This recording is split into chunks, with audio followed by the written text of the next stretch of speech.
咁粒底成日有啲好痕嘅粒粒，究竟係息肉啊定係油咧？坊間啲人成日話息肉等於油，究竟係唔係咧？咁啊答案梗係唔係啦。鄧醫生，咩係肉痔、息肉同肉粒啊？佢哋有咩唔同嘅特徵同外觀㗎？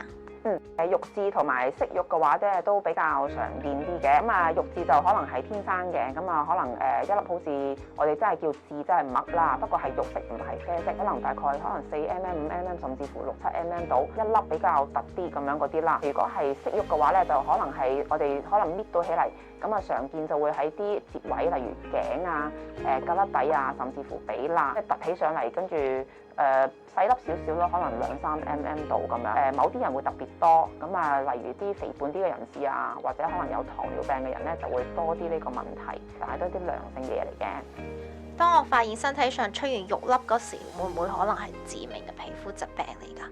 有明顯嘅徵兆嘅話，我需唔需要擔心啊？呢個好嘅問題啊！咁如果你真係有一個肉粒嘅話咧，我覺得第一件事你係應該要睇醫生，睇下嗰個係乜嘢病嚟嘅先。因為有一啲肉粒嘅話咧，未必可能係一啲好普通嘅息肉啊，或者頭先講嗰啲肉痔。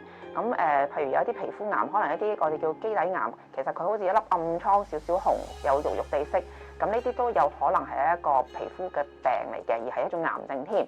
咁所以睇醫生嘅話咧，我哋通常都會即係因應翻個情況啦，作出一個判斷，睇下佢有冇需要做一啲我哋可能叫做活片檢查，睇下佢係咪一啲頭先我講嘅皮膚癌啦。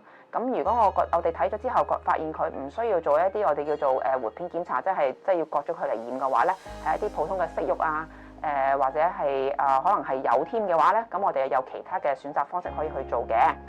例如可能就係冷凍治療啦，或者我哋又叫做熱灼治療啦，就係將嗰啲突出嚟嘅息肉，就將佢用啲叫做即係熱能咧，就將佢熱咗佢，跟住刮咗佢，咁個損口就比較細啲。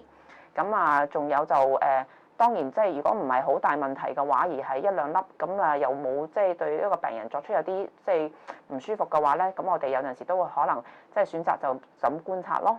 咁我可唔可以自行判斷肉痔係咪可以治療或者切除㗎？咁啊，都好似我頭先所講啦，就係話如果啲皮膚有一粒粒嘅話咧，咁我覺得最好都係睇翻醫生，自己判斷就係比較困難嘅。佢啲一粒粒可能會係冇症狀，可能係唔痛嘅，咁啊冇損嘅，咁但係其實都可能係一啲我哋頭先講嘅皮膚癌或者基底癌，所以最好都係睇一睇醫生好啲嘅。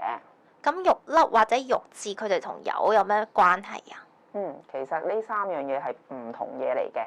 咁啊油其實有好多人都會有聽過啦，我要咩除油啊咁樣嗰啲。咁呢啲係一啲病毒影響嘅。咁啊佢就係一啲我哋叫做 HPV 病毒，類乳頭病毒啦。咁佢可能影響咗個皮膚，就會生一粒粒嘢嘅出嚟。啲油可能唔同色，佢可能就係皮膚色，所以我哋有陣時就會覺得可能同啲肉痔啊，或者可能同啲息肉咧就有啲混亂咁樣啦。息肉同埋肉痔嘅話咧，咁就比較可能係大粒啲啊，少啲啊，一粒兩粒或者幾粒咁樣咯，所以佢哋係絕對3樣嘢係冇關係嘅。